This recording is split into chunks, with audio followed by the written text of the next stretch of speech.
We've been talking about angels and telling some stories about how angels have intervened in the lives of God's people. Well, I appreciate you for sharing these messages with your friend, and I appreciate you sharing some of your stories with me. Let me share a few more stories with you. Today I want to talk about more people touched by an angel. Let me just tell you a couple stories. Story came about Steve and Phil, who were two Christian plainclothes police officers sent to stop and limit the drug trafficking in their city in New Jersey.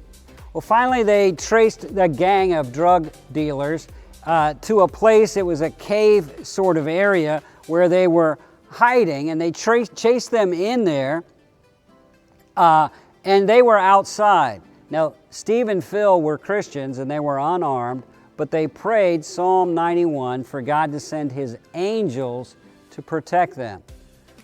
They went in, and there were about 20 people in that cave, armed, dangerous people. They went in, and in just a few moments had them all gathered up, marched them out, had called, police vans came and loaded them up and took them back to the precinct. Well, when they spoke with the leader of the gang, Phil asked him, he said, "Why did you let us take you out so easily?" And he said, "Well, it was simple. There were so many of you guys, so many of those blue uniform cops with you guys that we knew we'd never make it." He said, "There weren't any blue uniform cops with us. There was just me and Steve." And he turned to one of the other gang members and he said, "How many guys were in the cave? How many cops were in that cave?" And he said, "There were at least 20, 25 cops." Who were these blue uniform cops in that cave? Angels. Angels unaware. Amazing thing. Let me tell you another story about a young lady in Philadelphia. She was working with Teen Challenge, a Christian mission there in the inner city.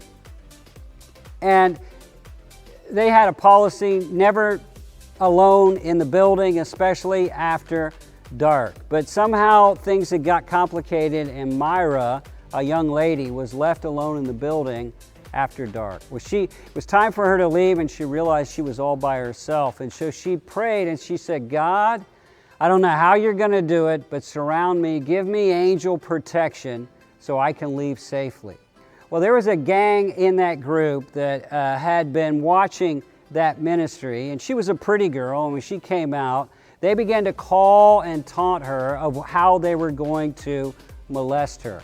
And then all of a sudden they shut up and left. She got in her car and drove off.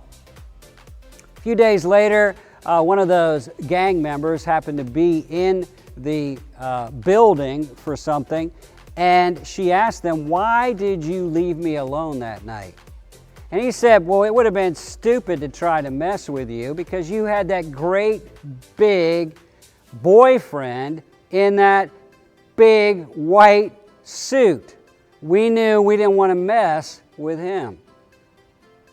Myra didn't have any boyfriend that night, but she had angel protection. She was touched by an angel.